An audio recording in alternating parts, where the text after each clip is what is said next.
नमस्कार दोस्तों, स्वागत है आपका राजगुरु जी यूट्यूब चैनल में। और आज के इस वीडियो में हम बात करने वाले हैं शाला दर्पण पर वार्षिक परीक्षा के नंबर एंट्री को लेकर, और साथ में किस तरह से हम इसकी मार्कशीट और ग्रीन शीट वगैरह डाउनलोड कर सकते हैं, क्या है इसका फॉर्मेट, इसके बारे में देखेंगे। तो यहाँ पर किस तरह के नंबरों की एंट्री कैसे करनी है इसके बारे में देखेंगे। सबसे पहले तो हम यहाँ जाते हैं स्माइल 3.0 में।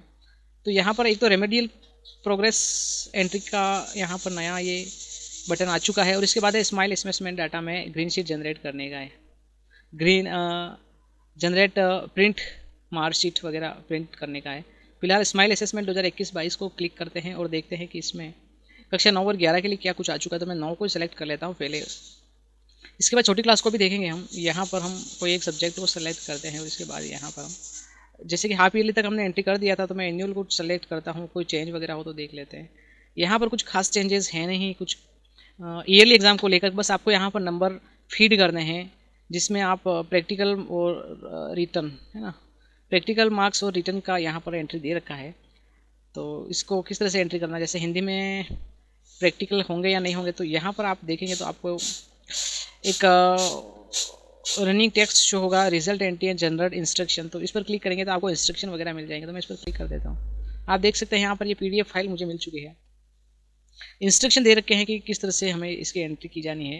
तो देख लेते हैं हम इसके नियमों को। अगर आपने नहीं पढ़ा है तो आप इस वीडियो को ध्यान से देख लीजिए, तो आपको समझ में आ जाएगा। किसी भी तरह की समस्या होगी तो आप यहाँ से समझ सकते हैं, क्योंकि आपकी हर समस्या का सॉल्यूशन यहाँ पर मिल जाएगा। तो जो नंबर पॉइंट 1 है वो है अंकों के लिए उपलब्ध सभी कॉलम में अंकों को अनिवार्य दर्ज करें तथा किसी कॉलम में रिक्त न रखें। कहीं खाली रखना नहीं है। खाली अगर गलती से रख दिया तो वो सेव नहीं होगा, ठीक है। केवल यदि पोर्टल पर विद्यार्थी नहीं है तो कॉलम को खाली रखें, तथा यदि छात्र पहली परीक्षा या दूसरी परीक्षा या 10वीं कक्षा में देर से घोषित छात्रों के परिणाम के कारण अर्धवार्षिक से पहले प्रवेशित हुए हैं तो कॉलम खाली रहेगा, क्योंकि उन्हें अनुपस्थित चिन्हित नहीं किया जा सकता, ठीक है। तो उस स्थिति में आपको कॉलम खाली रखना है।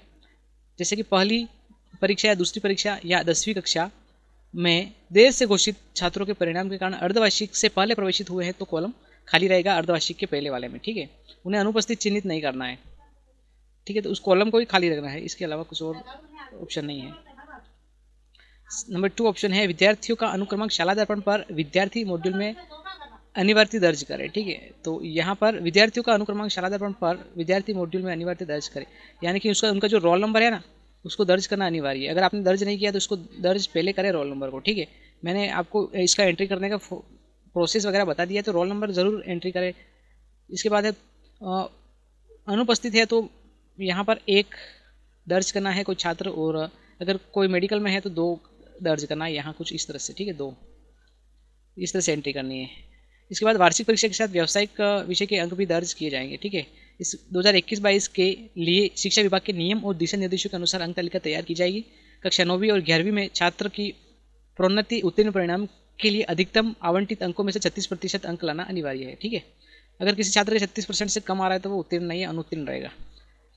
अंतिम परिणाम उन छात्रों का घोषित किया जाएगा जो एक परक और वार्षिक या अर्धवार्षिक परीक्षा, ठीक है, कम से कम एक टेस्ट में और वार्षिक परीक्षा या अर्धवार्षिक और वार्षिक परीक्षा में उपस्थित हुए हों, ठीक है। कोई छात्र एक टेस्ट में और वार्षिक में है तो उसका घोषित किया जाएगा, ठीक है।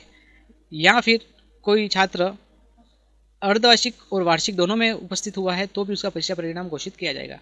कक्षा 9वीं और 11वीं के उन छात्रों का परिणाम जारी नहीं होगा जो वार्षिक परीक्षा में उपस्थित नहीं हुए, ठीक है। 9वीं और 11वीं के उन बच्चों का परीक्षा परिणाम जारी नहीं होगा जो वार्षिक परीक्षा में उपस्थित नहीं हुए हैं। ये विशेष ध्यान रखने की बात है। इसके बाद है कक्षा 9वीं और 11वीं के लिए वार्षिक परीक्षा में न्यूनतम 20% अंक प्राप्त करने होंगे, ठीक है। वार्षिक परीक्षा में कम 100 में से छात्रों को लगभग 20 नंबर लाना अनिवार्य है, ठीक है। न्यूनतम 20% अंक लाना अनिवार्य है। 9वीं और 11वीं के लिए जो छात्र छात्राएं वार्षिक परीक्षा में बिना सूचना के अनुपस्थित है उनका परिणाम तैयार नहीं किया जाएगा, किंतु अगर उनके पास मेडिकल सर्टिफिकेट है उस आधार पर छात्र वार्षिक परीक्षा में पुनः परीक्षा हेतु पात्र होंगे, ठीक है। तो फिर से परीक्षा देंगे तो उसके लिए पात्र होंगे अगर उनके पास मेडिकल सर्टिफिकेट अवेलेबल हो तो। कक्षा 1 से 4 और 6-7 में पुनः परीक्षा अथवा पूरक परीक्षा का कोई प्रावधान नहीं है। ध्यान रखें, 1 से 4 में और 6ठी-7वीं में पुनः परीक्षा नहीं ली जाएगी और न ही उनकी कोई पूरक परीक्षा होगी। बिंदु नंबर 13, मुख्य विषयों हेतु A, B, C, D व E तथा अन्य विषयों के लिए A+, B, C, D grading एवं कक्षा 1 से 4 और 6-7 होगी। स्माइल मॉड्यूल में एकल प्रविष्टि के लिए प्रविष्टि सेव किया जा सकेगा। अधिकतम 2 विषयों में कृपांक दिए जाएंगे, ग्रेस है ना, एक में 5% तक, और 2 विषयों में अगर उनका छात्र फेल हो रहा है तो उनको 2-2% अंक कृपांक दिए जा सकते हैं। परीक्षा परिणाम देखने के लिए स्कूल लॉगिन में ड्राफ्ट विकल्प प्रदान किया जाएगा। अगर कोई परीक्षा परिणाम देखना चाहे तो स्कूल लॉगिन में एक ड्राफ्ट विकल्प भी दिया जाएगा। ठीक है, छात्र कक्षा के परीक्षा परिणाम को लॉक करने के लिए वेरीफाई बटन प्रदान किया जाएगा। ठीक है, छात्र कक्षा के परीक्षा परिणाम को लॉक करने के लिए वेरीफाई बटन मिलेगा और इसके बाद किसी भी विषय में अंकों में संशोधन नहीं किया जाएगा। तो एक बार वेरीफाई हो चुका है, इसके बाद संशोधन नहीं किया जाएगा। ठीक है, यहाँ पर 18 पॉइंट है। स्कूल को उपलब्ध कराए गए प्रारूप के अनुसार अनुरोध पर ऐसे स्कूलों के लिए CBO लॉगिन पर अनलॉक विकल्प प्रदान किया जाएगा।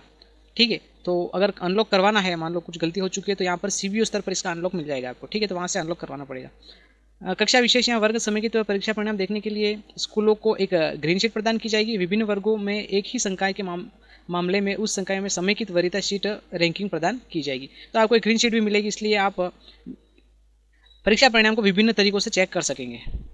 20वां पॉइंट है, कक्षा संकाय में रैंक के लिए अलग से मॉड्यूल उपलब्ध कराया जाएगा। ठीक है, तो आप निश्चिंत रहें, कक्षा के प्रत्येक संकाय के लिए अलग से रैंक मॉड्यूल भी उपलब्ध कराया जाएगा। तो ये थे इसके कुछ निर्देश। अब हम देख लेते हैं कक्षा 1 और बाकी छोटी क्लासों में किस तरह की मार्क नंबर का डिवाइडेशन है। तो यहाँ पर कोई एक सब्जेक्ट सिलेक्ट करते हैं और एनुअल पर क्लिक करते हैं। ठीक है, नीचे की तरफ उनको यहाँ पर 3 डिवाइडेशन आ चुके हैं। कक्षा 1 के लिए जिसमें उनका पोर्टफोलियो का नंबर और इसके बाद इनकी ओरल और इसके बाद यहाँ पर रिटर्न 3 डिवाइडेशन है। तो वार्षिक परीक्षा में इनका पोर्टफोलियो के नंबर, ओरल यानी कि मौखिक के नंबर और लिखित परीक्षा के नंबर भी एंट्री करना है। तो उसका यहाँ पर आपको मिल जाएगा डिटेल। तो अगर आप शाला दर्पण के अंदर आओ और स्माइल वाले इस जगह पर आओगे तो यहाँ पर मार्क डिस्ट्रीब्यूशन का एक और सेक्शन मिल जाता है। तो यहाँ पर आप चेक कर सकते हैं कक्षा 1 और 1 से 5 के स्टूडेंट के लिए क्या कुछ डिवाइडेशन है। तो आप देख सकते हैं यहाँ पर रिटर्न एग्जाम में यहाँ पर इनका 30 नंबर का, इसके बाद ओरल 18 का हो गया, पोर्टफोलियो 12 का हो गया। ठीक है, 30, 18, 12, ये टोटल 60 नंबर का इनका हाफ ईयरली का ये सिस्टम है। अगर आप ईयरली का सिस्टम देखेंगे यहाँ पर वार्षिक का, तो 50 नंबर का इनका रिटर्न हो गया, 30 नंबर का ओरल हो गया और 20 नंबर का पोर्टफोलियो हो गया। ठीक है, तो यहाँ पर जब आप एंट्री करेंगे तो 50, 30 और 20 करेंगे। पोर्टफोलियो हो गया इनका 20 नंबर का। ठीक है, पोर्टफोलियो 20 नंबर का यहाँ पर एंट्री करेंगे और इसके बाद यहाँ पर इनका 30 नंबर का इनका ओरल, ये OR लिखा है, इसका मतलब ये ओरल 30 नंबर, 30 में से जो भी नंबर आ रहे हैं मौखिक में उसकी एंट्री यहाँ पर करनी है। और रिटर्न जो एग्जाम हुआ 50 नंबर का, उसकी एंट्री आप यहाँ पर कर देंगे। ठीक है, और ये करेंगे आप कक्षा 1 से 4 तक के स्टूडेंट के लिए। ठीक है, उसी तरह यहाँ पर अगर आप देखें कक्षा 11 के लिए भी दे रखा है, तो 80 नंबर का इनका रिटर्न हो चुका है और 20 नंबर का पोर्टफोलियो हो चुका है। कक्षा 9th की अगर बात करें आप यहाँ पर, तो इनका भी 48 नंबर का अर्धवार्षिक में 48 नंबर का रिटर्न, 12 नंबर का पोर्टफोलियो था और इस तरह से 60 नंबर का ये था। ठीक है, वार्षिक में देखिए तो 80 नंबर का इनका रिटर्न हो गया और 20 नंबर का पोर्टफोलियो हो गया, तो ये भी हो गए 100 अंकों के। तो इस तरह से आप देख सकते हैं कक्षा 9 का यहाँ पर डिवाइडेशन दे रखा है। कक्षा 6 और 7 में आप देख सकते हैं 70 नंबर का रिटर्न हो गया और 10 नंबर का ओरल हो चुका है और पोर्टफोलियो हो गया 20 नंबर का, तो ये 100 नंबर के इस तरह से हो गए। तो ये सभी क्लासों का डिवाइडेशन है, आप यहाँ पर देख लें। आप चाहें तो इसका स्क्रीनशॉट ले लें जिससे कि आपको समझ में आ जाएगा क्या कुछ इसमें करना है। तो इस तरह से आप इससे डिवाइड कर सकते हैं। प्रैक्टिकल सब्जेक्ट का भी दे रखा है यहाँ पर 24 नंबर का रिटर्न, 6 नंबर का पोर्टफोलियो और 70 नंबर का प्रैक्टिकल। तो इस तरह से ये 100 नंबर का हो चुका है वार्षिक परीक्षा के लिए। तो यहाँ पर अर्धवार्षिक परीक्षा का डिवाइडेशन दे रखा है और यहाँ पर वार्षिक परीक्षा का डिवाइडेशन दे रखा। तो ये वाला सेक्शन नज़र आएगा आपको, इस पर क्लिक करना है तो ये ओपन हो जाएगा। ठीक है, अगर किसी व्यक्ति को समझ में नहीं आ रहा तो उस परिस्थिति में यहाँ पर क्लिक करके आप इसे चेक भी कर सकते हैं। इसके बाकी के जो रूल है वो यहाँ पर आप क्लिक करेंगे तो आपको शो हो जाएंगे। इसको डाउनलोड करना है, किस तरह से उत्तीर्ण करना है और क्या कुछ करना है, इसका जो पूरा रूल यहाँ पर दे रखा है। कम से कम इसमें 8-10 पॉइंट दे रखे हैं बड़े बड़े, तो आप इसे चेक कर सकते हैं। अब देखते हैं कि इसकी जो ग्रीन शीट है वो किस तरह की होगी और इसका परीक्षा परिणाम कैसा होगा। तो यहाँ पर वापस इस बटन पर आ जाते हैं तो आप देख सकते हैं यहाँ पर स्माइल 3.0 पर क्लिक करेंगे और इसके बाद जनरेट एंड प्रिंट मार्कशीट इस पर क्लिक करेंगे। यहाँ पर क्लास को सेलेक्ट करेंगे, जिस किसी क्लास का आप डाउनलोड करना चाहते हैं। मैं कक्षा 9 को सेलेक्ट करता हूँ और इसके बाद यहाँ सेक्शन और फिर शो स्टूडेंट पर क्लिक करते हैं। यहाँ पर आप देख सकते हैं अगर आप एक एक स्टूडेंट का जनरेट करना चाहते हैं तो यहाँ पर जनरेट कर देंगे। यहाँ पर स्टेटस NA आ रहा है फिलहाल के लिए, ठीक है। प्रिंट का ऑप्शन यहाँ पर शो हो जाएगा अलग से, अभी इनका डाटा एंट्री करना बाकी है। हम देख लेते हैं कि इसकी जो ग्रीन शीट होती है वो किस तरह की होगी। तो यहाँ पर शो ग्रीन शीट इस पर क्लिक करेंगे। यहाँ एक तरह की इनकी मार्कशीट ही है, तो आप देख सकते हैं इस तरह की ग्रीन शीट स्टूडेंट की आ जाएगी, जिसमें स्टूडेंट की सारी डिटेल ऊपर की तरफ शो हो जाएगी। और यहाँ पर उनके first test, second test, half yearly के नंबर आप चेक कर सकते हैं जो भी आपने यहाँ पर उनको दिए हैं। इसके बाद यहाँ पर एनुअल में आप पोर्टफोलियो, ओरल और ये नंबर दे सकते हैं आप। तो इस तरह से इनका ये होगा, तो आप इन्हें एंट्री कर दीजिएगा आप अपने एंट्री मॉड्यूल में। तो यहाँ पर उनके सारे नंबर शो हो जाएंगे आपके भरे हुए, ठीक है। तो ये इनकी ग्रीन शीट है, इस तरह की उनकी मार्कशीट होगी, ठीक है। तो आप इनको एंट्री कर देंगे। इसके बाद आप इसका प्रिंट भी ले सकते हैं, यहाँ से प्रिंट बटन पर क्लिक करेंगे तो इस तरह से मार्कशीट इनकी आ चुकी हैं, आप देख सकते हैं। फिलहाल मैं इसे कैंसिल करता हूँ यहाँ से भी और यहाँ से भी। तो सारे नंबर एंट्री करने के बाद ही इसका प्रिंट लीजिएगा आप। इसको वेरीफाई का बटन भी आपको शो हो जाएगा। तो यहाँ पर स्माइल 3.0 में यहाँ पर इसका ये ऑप्शन आ चुका है, तो चेक करने का है, ठीक है। तो अभी मैंने आपको बता दिया इसको चेक करके। यहाँ पर बहुत सारी अपडेशन अभी बाकी भी है, तो उसे भी हम देखेंगे अगले वीडियो में। तो फिलहाल इस वीडियो में बस इतना ही। इससे रिलेटेड कोई क्वेश्चन वगैरह है तो आप कमेंट बॉक्स में पुट कर दीजिएगा, तो मैं उसका रिप्लाई ज़रूर दूंगा। बाकी जल्द ही मिलते हैं रिजल्ट के एक नई वीडियो के साथ। तब तक के लिए राजगुरु जी साइनिंग आउट। नमस्ते।